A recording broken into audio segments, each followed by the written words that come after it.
Bonjour.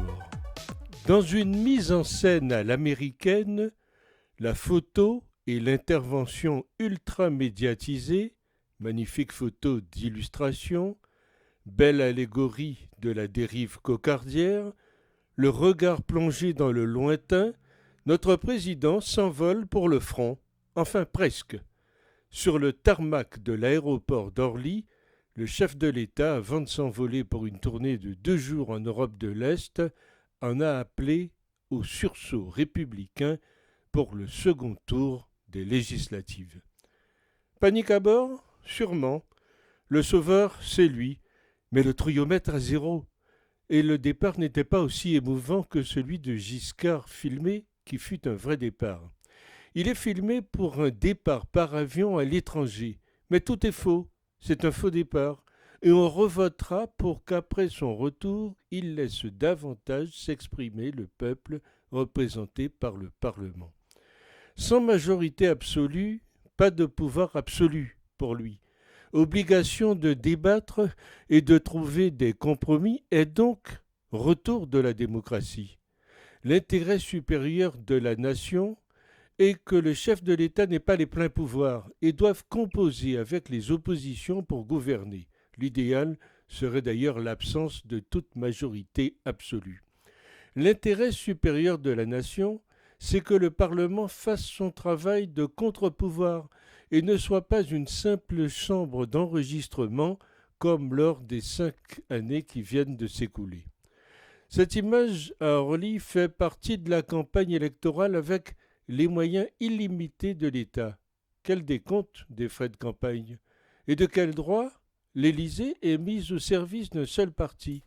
La République appartient aux Français. Ce président en appelle au sursaut républicain, c'est-à-dire à voter pour les candidats ensemble. Peut-on en déduire qu'avoir un autre vote, LR par exemple, est anti-républicain? Sursaut républicain. L'expression est tellement galvaudée qu'elle en devient ridicule. Pourquoi demander un sursaut quand on a mis 5 ans pour mettre Le Pen au second tour avec 43%? Quand le parti arrive de justesse à battre une coalition de briques et de brocs, quand toutes les réformes promises sont tout juste en chantier, on crée la peur pour pouvoir gouverner, mais on a connu des présidents dont les Français adhéraient à un projet. C'est quoi le macronisme? Même ses électeurs sont incapables de dire pour qui ils votent. Il se voulut Jupiter, il est devenu Héphaïstos, Dieu boiteux sur sa droite et boiteux sur sa gauche à force d'user de son en même temps, quand ce n'est pas le dieu de l'immobilisme. Bref, M. Macron ne sait que faire peur aux Français à défaut de les séduire et convaincre. Triste spectacle. Ce serait bien la première fois que dans une élection législative qui suit une élection présidentielle, le président de la République nouvellement élu n'ait pas la majorité absolue à l'Assemblée nationale, et cela est insupportable à l'orgueil du président. Si on ne sait pas encore à quoi ressemblera le résultat définitif du second tour des législatives, on a déjà une petite idée de la tonalité de l'Assemblée nationale dès le 20 juin. Elle sera agitée, bousculée de tous côtés. La carte politique va faire émerger une génération de députés éloignés de tous les standards jusqu'alors observés.